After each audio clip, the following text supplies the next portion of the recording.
तो जैसा कि पिछले एपिसोड में हमने देखा था, जो एल्डर रेन्यू जी होती है वो चैंग फैंग से बोलती है कि चैंग फैंग, यंग मास्टर यांग जिंगटियान को यहाँ से जाने दो। मैं तुमसे वादा करती हूँ कि मैं तुम्हें यहाँ पर कुछ भी नहीं करूँगी। और एल्डर रेन्यू जी की अब इस बात को सुनकर जो चैंग फैंग होता है वो यांग जिंगटियान की गर्दन के ऊपर स्वॉर्ड को रखते हुए एल्डर रेन्यू जी से बोलता है कि एल्डर रेन्यू जी, क्या आपने मुझे यहाँ पर बेवकूफ़ समझा है जो कि मैं यांग जिंगटियान को यहाँ से जाने दूँ? मैं जानता हूँ कि अगर मैंने इसे छोड़ा तो आप मेरे ऊपर अटैक कर दोगी। तो इसीलिए अगर अब तुम चाहती हो कि मैं यहाँ पर जो ये यांग जिंगटियान है इसे जिंदा छोड़ूँ, तो तुम्हें मेरी बातों को मानना होगा और जिस तरह से मैं कहूँगा तुम्हें उसी तरह से चलना होगा। और अब चैंग फैंग इस बात को सुनकर जो एल्डर रेन्यूजी होती है उसे और भी ज़्यादा गुस्सा आने लगता है। वो गुस्से में चैंग फैंग से बोलती है कि ठीक है बास्टर्ड, मुझे बताओ कि आगे तुम्हें क्या चाहिए। जो सुनकर जो चैंग फैंग होता है वो मुस्कुराते हुए एल्डर रेन्यूजी से बोलता है कि एल्डर रेन्यूजी, मैं जानता हूँ कि आप कल्टीवेशन करने के लिए फॉरेस्ट के अंदर आती रहती हो, इसीलिए आपको सभी हर्ब्स के बारे में काफ़ी अच्छे से पता है। तो मैं चाहता हूँ कि जो 7 फ्लावर ग्रास है आप मेरे लिए वो ढूंढ कर लाओ, क्योंकि अगर आप उस हर्ब को मेरे लिए ढूंढ कर ले आते हो तो मैं आपसे वादा करता हूँ कि मैं यांग जिंगटियान को जिंदा छोड़ दूंगा। और अब इतना बोलकर जो चैंग फैंग होता है वो अपने मन में सोचता है कि मेरे लिए सही यही रहेगा कि मैं जल्द से जल्द इसके द्वारा उस ग्रास को ढूंढवा लूँ। और अब चैंग फैंग की इस बात को सुनकर जो एल्डर रेन्यूजी होती है वो वहाँ से जाने लगती है। और वो वहाँ से जाते हुए चैंग फैंग से बोलती है कि ठीक है तुम्हें 7 फ्लावर ग्रास चाहिए, ठीक है मैं उसे लेकर आती हूँ। और अब रेन्यूजी की माँ से चले जाने के बाद जो यांग जिंगटियान होता है वो चैंग फैंग से बोलता है कि चैंग फैंग, जो एल्डर रेन्यूजी है वो तुम्हारे लिए उस हर्ब को ढूंढने के लिए चली गई है, तो प्लीज़ इसीलिए मेरे ऊपर से इस स्वॉर्ड को हटा लो, क्योंकि मैं यहाँ से नहीं भागने वाला।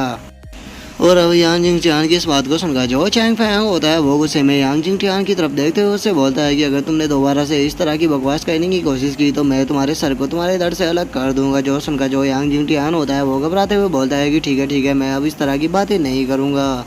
जो सुनकर जो चैंग फैंग होता है वो अपने मन में सोचता है कि मैं जानता हूँ कि रेन्यूजी यहाँ पर ये सब कुछ इसीलिए कर रही है क्योंकि वो नहीं चाहती कि जो सुप्रीम एल्डर है उसका ये ग्रैंडसन यहाँ पर मारा जाए, क्योंकि अगर ऐसा हुआ तो सुप्रीम एल्डर रेन्यूजी को नहीं छोड़ेगा। लेकिन उसके बाद भी मुझे रेन्यूजी के ऊपर बिल्कुल भी यकीन नहीं है, क्योंकि जैसा रेन्यूजी का कैरेक्टर है हो सकता है कि वो यहाँ पर कहीं पर छुपी हुई हो और बस मौके की तलाश में हो मेरे ऊपर अटैक करने की। और चैंग फैंग ये सोच ही रहा होता है, लेकिन तभी जो यिंगजुई होती है वो बाहर आ जाती है। और वो बाहर आते हुए चैंग फैंग से बोलती है कि चैंग फैंग केयरफुल हो जाओ, क्योंकि वो जो ओल्ड विच है वो फॉरेस्ट के अंदर छुपी हुई है तुम्हारे ऊपर अटैक करने के लिए। जो सुनकर अब जो चैंग फैंग होता है वो भी मुस्कुराने लगता है। और वो मुस्कुराते हुए अपने मन में सोचता है कि मुझे लगा ही था कि वो ऐसा ही करेगी। और इतना सोचकर अब जो चैंग फैंग होता है वो चिल्लाते हुए बोलता है कि एल्डर रेन्यूजी, अगर आप वापस आ गई हो तो फिर सामने क्यों नहीं आ रही? क्या आपको 7 फ्लावर ग्लास नहीं मिला? अगर आपको 7 फ्लावर ग्लास नहीं मिला तो याद रखना मैं इसे जिंदा जाने नहीं दूंगा।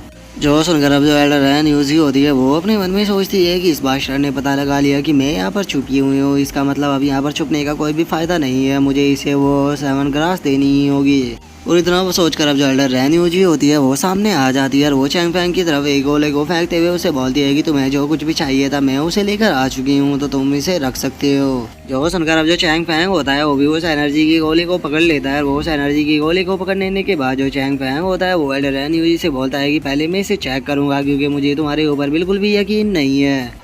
और इतना बोलकर अब जो चैंग फैंग होता है वो उस एनर्जी के गोले के अंदर चेक करने लगता है। और हम देखते हैं कि उस एनर्जी के गोले के अंदर जो 7 फ्लावर ग्रास होता है वही होता है। और अब चैंग फैंग की हरकत के कारण हम देखते हैं कि जो एल्डर रेन्यूजी होती है उसे थोड़ा गुस्सा आने लगता है। और वो गुस्से में चैंग फैंग से बोलती है कि लिटिल बास्टर्ड, क्या तुम्हें लगता है कि मैं झूठ बोलूँगी? जो भी कुछ भी चाहिए था मैं लेकर आ गई, तो इसीलिए अब यांग जिंगटियान को जाने दो। जो सुनकर जो चैंग फैंग होता है वो मुस्कुराते हुए एल्डर रेन्यूजी से बोलता है कि एल्डर रेन्यूजी, मैं जानता हूँ कि इस ग्रास को तुमने नहीं ढूंढा है, बल्कि ये पहले से ही तुम्हारे पास में था और तुम वहाँ पर केवल इसीलिए छुपी हुई थी कि तुम मेरे ऊपर अटैक कर सको। क्योंकि चाहे तुम कितने भी पावरफुल क्यों ना हो, लेकिन तुम इतने कम टाइम में इस 7 फ्लावर ग्रास को नहीं ढूंढ सकती थी। जो सुनकर जो एल्डर रेन्यूजी होती है वो गुस्से में चैंग फैंग से बोलती है कि इस चीज़ से तुम्हें कोई भी फ़र्क नहीं पड़ना चाहिए कि मैं इसे कहाँ से लेकर आई हूँ, तुम्हें जो चाहिए था मैंने तुम्हें वो दे दिया, तो इसीलिए अब यांग जिंगटियान को जाने दो। जो सुनकर जो चैंग फैंग होता है वो यांग जिंगटियान की गर्दन के ऊपर दोबारा से अपनी सोड को रखते हुए बोलता है कि सॉरी, पर मैं ऐसा नहीं कर सकता। और अब चैंग फैंग की इस बात को सुनकर तो जो एल्डर रेन्यूजी होती है वो और भी ज़्यादा भड़क जाती है। और वो भड़कते हुए चैंग फैंग से बोलती है कि लिटिल बास्टर्ड, तुम्हारी हिम्मत कैसे हुई मेरे साथ इस तरह की ट्रिक प्ले करने की? क्या तुम मेरे हाथों से मारना चाहते हो? जो सुनकर जो चैंग फैंग होता है वो मुस्कुराते हुए एल्डर रेन्यूजी से बोलता है कि एल्डर रेन्यूजी, मैं भी जानता हूँ कि अगर मैंने यहाँ से यांग जिंगटियान को जाने दे दिया तो तुम मेरे ऊपर अटैक कर मुझे यहाँ पर मारने की कोशिश ज़रूर करोगी, तो इसीलिए मैं अपनी लाइफ के ऊपर रिस्क नहीं ले सकता। तो इसीलिए जो यांग जिंग टियान है वो मेरे साथ में किन्यून सेक्ट तक जाएगा और जब हम किन्यून सेक्ट के अंदर पहुंच जाएंगे तो वहाँ पर मैं यांग जिंग टियान को जिंदा छोड़ दूंगा। और अब चैंग फैंग की इस बात को सुनकर हम देखते हैं कि एल्डर रेन्यू जी को गुस्सा तो बहुत आता है, लेकिन वो अब कुछ भी नहीं कर पाती और वो वहाँ से जाते हुए चैंग फैंग से बोलती है कि ठीक है, अगर तुम ऐसा ही चाहते हो तो चलो फिर सेक्ट के अंदर चलते हैं। और इतना बोलकर जो एल्डर रेन्यू जी होती है वो वहाँ से जाने लगती है और वो जाते हुए अपने मन में सोचती है कि इस बास्टर्ड की केवल स्ट्रेंथ ही इम्प्रूव नहीं हुई बल्कि ये अब काफ़ी ज़्यादा समझदार भी हो चुका है। तो इसीलिए अब इसे मैं ज़्यादा लंबे टाइम तक जिंदा रहने नहीं दे सकती, क्योंकि अगर ये ज़्यादा लंबे टाइम तक जिंदा रहा तो मेरे लिए जीना मुश्किल हो जाएगा। और एल्डर रेन्यू जी के इतना सोचते के साथ ही हम चैंग फैंग को देखते हैं जो कि यांग जिंग टियान की गर्दन के ऊपर स्वॉर्ड रखते हुए उससे बोलता है कि चलो मेरे होस्टेज, तुम यहाँ पर क्या कर रहे हो, चलो मेरे आगे आगे चलो। जो सुनकर अब जो यांग जिंग टियान होता है वो भी आगे आगे चलने लगता है और जो चैंग फैंग होता है वो अपने मन में सोचता है कि मेरे लिए अभी सबसे ज़्यादा ज़रूरी है कि मैं सिस्टर यूनर की इंजरी को हील करूँ, उसके बाद मैं इन दोनों से बाद में भी निपट सकता हूँ। और चैंग फैंग के इतना सोचते के साथ ही हम थोड़ी देर बाद का सीन देखते हैं जहाँ पर कि जो सभी लोग होते हैं वो किन्यून इनर सेक्ट के अंदर पहुँच चुके होते हैं। अब जो एल्डर रेन्यू जी होती है वो चैंग फैंग से बोलती है कि चैंग फैंग हम किन्यून सेक्ट के अंदर आ गए हैं, तो इसीलिए तुम्हें यांग जिंग टियान को छोड़ देना चाहिए, क्योंकि अगर अब तुमने उसके साथ में ट्रिक प्ले करने की कोशिश की तो मैं तुम्हें वार्न कर देना चाहती हूँ कि तुम्हारे लिए सही बिल्कुल भी नहीं होगा। जो सुनकर अब जो चैंग फैंग होता है वो भी यांग जिंग टियान को छोड़ देता है। वो यांग जिंग टियान को छोड़ते हुए एल्डर रेन्यू जी से बोलता है कि एल्डर रेन्यू जी, तुम्हें चिंता करने की कोई भी ज़रूरत नहीं है, क्योंकि मैं अपने वादों का पक्का हूँ और मैं कभी भी झूठ नहीं बोलता, तो इसीलिए यांग जिंग टियान अब तुम जा सकते हो। और तुम्हें आज एल्डर रेन्यू जी का शुक्रिया अदा करना चाहिए, क्योंकि अगर आज एल्डर रेन्यू जी नहीं होती तो तुम्हें कोई भी नहीं बचा पाता।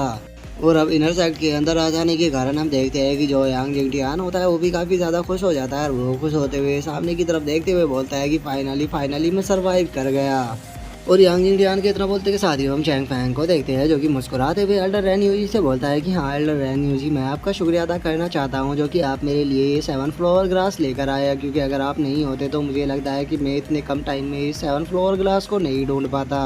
और अब चैंग फैंग की इस बात को सुनकर जो एल्डर रेन्यू जी होती है वो गुस्से में चैंग फैंग की तरफ देखते हुए उसे बोलती है कि चैंग फैंग, याद रखना आज तुमने मेरे साथ में जो कुछ भी किया है उसे मैं कभी भी नहीं भूलूंगी, और अब तुम मेरे पक्के एनिमी बन चुके हो और मैं तुम्हें हर हाल में मारूंगी। जो सुनकर अब जो यांग जिंग टियान होता है वो भी चैंग फैंग की तरफ देखते हुए उसे बोलता है कि चैंग फैंग, मैं मानता हूँ कि आज मैं हार गया, लेकिन ये मत सोचना कि तुम हमेशा मुझे हराते रहोगे, क्योंकि बहुत ही जल्द न्यू कॉमर का टूर्नामेंट होने वाला है। और याद रखना उस टूर्नामेंट के दौरान जो तुमने मेरे साथ किया है उसका मैं तुम्हें कई गुना वापस लौटाऊंगा।